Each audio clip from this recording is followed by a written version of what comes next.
میں اپنے دوستوں کو یہ بات کہتا ہوں اور میرے والد گرامی بھی ہمیں یہ تعلیم دیتے تھے، اور میں آپ سب کو یہ ترغیب دیتا ہوں کہ مسجدوں میں وہ خادم موجود ہوتے ہیں دور موجود کے اندر جو صفائی وغیرہ کا انتظام کرتے ہیں. ہم جو تنخواہ دیتے ہیں ظاہر ہے وہ بھی ہمارا حصہ تو پڑ ہی جاتا ہے، لیکن کبھی کبھی اپنے بچوں کو ساتھ لے کے، اپنے دوستوں کو ساتھ لے کے تو مسجدوں کی صفائی ضرور کیا کرو.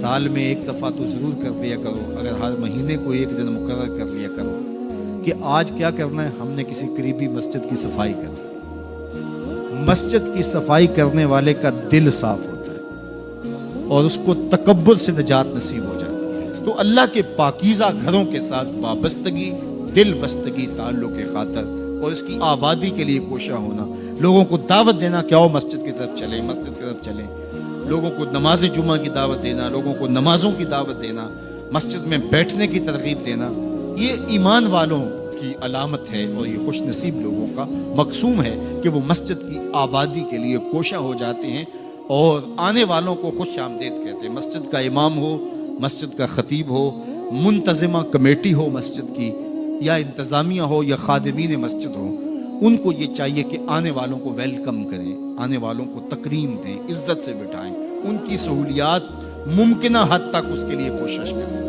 تاکہ جو ہے وہ آنے والے آسودہ ہوں. بعض لوگ کہتے ہیں لوگ نخرے کرتے ہیں ہم لاٹ دیکھیں، بعض منتظمہ کمیٹیاں وہ ایسٹ انڈیا کمپنیاں بن کے بیٹھ جاتی ہیں اور وہ آنے والوں کو وہ ہر وقت مسجد کے صدر اور یہ نشے میں ہوتے ہیں کہ میں مسجد کا صدر ہوں، میں مسجد کا سیکٹری ہوں، میں مسجد کا جو ہے وہ عہدے دار ہوں. خادم ہو تم مسجد کے اور وہ مسجد کی خدمت کرے اور آنے والوں کے لاڈ دیکھے. آپ دکان کرتے ہیں تو بھاگ کے لاڈ دیکھتے ہیں کہ نہیں دیکھتے؟ آپ فیکٹری چلاتے ہیں تو مزدوروں تک کے لاڈ دیکھتے ہیں کہ نہیں؟ جی میں نے اپنا کام چلانا ہے. تو آؤ نا ذرا مسجد کے نمازیوں کے بھی لاڈ دیکھو، تمہارا رب تمہارے پہ خوش ہوگا کہ یہ ان کے لاڈ دیکھتا ہے، ان کے ساتھ محبت کرتا ہے. اور بعض کا ہمارے کچھ نمازی جو پکے نمازی ہوتے ہیں وہ سجدوں کے تو پکے ہوتے ہیں لیکن ان کا دل ابھی تک جو ہے وہ پختہ نہیں ہوا ہوتا. وہ اس زوم میں ہوتے ہیں کہ ہم نمازی ہیں اور نئے آنے والوں کو تنقید کا ہدف بناتے ہیں، نئے آنے والوں کو تنقید کے نشانے پہ رکھ لیتے ہیں.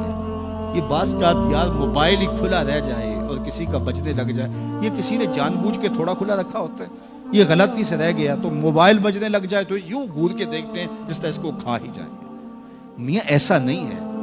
مسجد نبوی سے بھی کوئی مقدس جگہ ہو سکتی ہے.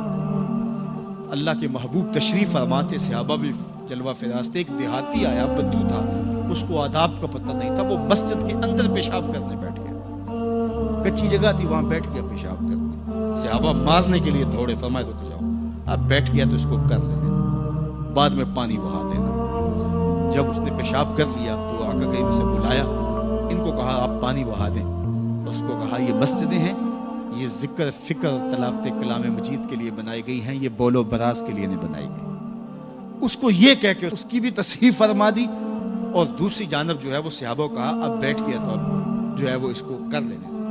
یعنی اس بات سے ہم سمجھ سکتے ہیں کہ آپ آنے والوں کی کس طرح دل جوئی کر سکتے ہیں. لیکن ہمارے ہاں تو یہ ہوتا ہے کہ ایک آدمی اس نے چلانی تھی ٹیوب اور ہاتھ لگ گیا پنکھے پہ، موسم تھا سردیوں کا، تو سردی کے موسم میں اگر کسی نے پنکھا چلا دیا ہے مسجد میں آ کر کے تو ظاہر اس نے غلطی سے چلایا تو اس کو تو کہنے کی بھی ضرورت نہیں ہے، وہ خود اپنے اندر شرمسار ہے. لیکن سارے اس کو گھورنے لگ جائیں گے، مذاق کرنے لگ جائیں گے یا اس کو جو ہے وہ تانے دینے شروع کر دیں گے.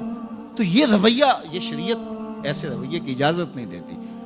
دل جوئی کرو، پیار کرو. تو آنے والوں کی دل جوئی کیجئے، ان کو محبت دیجئے، ان کو پیار دیجئے، ان کے لیے سہولیات فراہم کیجئے. بعض وہ ہمارے جلدی جلدی پنکھے بند کر دیں گے، نماز ہو گئی، جمعہ ہو گیا، پنکھے بند کر دیں کہ جی اب وقت ہو گیا نکلو یہاں سے. مسجدوں کو کشادہ رکھیں. کشادہ دل لوگوں کے ہاتھوں میں مسجدوں کا نظم و نسق ہے، جو کشادہ مزاج کے ہوں اور جو لوگوں کے لیے سہولیات فراہم کریں. اللہ کے گھر آباد ہوں، مسجدوں کی تعمیر، مسجدوں کی تزئین اور مسجدوں کے ساتھ وابستگی، مسجدوں کے ساتھ دل بستگی، یہ اہل ایمان کی علامت ہے. جس طرح نمازیں ہماری رمضان المبارک میں فرض تھی ہمارے اوپر، رمضان المبارک کے گزرنے کے بعد بھی ایسے فرض ہیں. جس طرح جمعۃ المبارک کا اہتمام رمضان میں ہم کرتے تھے، ماہ صیام کے گزرنے کے بعد بھی اسی طرح ہمارے اوپر جمعہ فرض ہے. تو ہمارے ہاں یہ جو کلچر ہے کہ رمضان المبارک کے بعد نمازی سکڑ جاتے ہیں، تو اس کلچر کو ختم ہونا چاہیے. اسی طرح سے نمازوں کا تسلسل رہے اور نماز جمعہ کا تسلسل.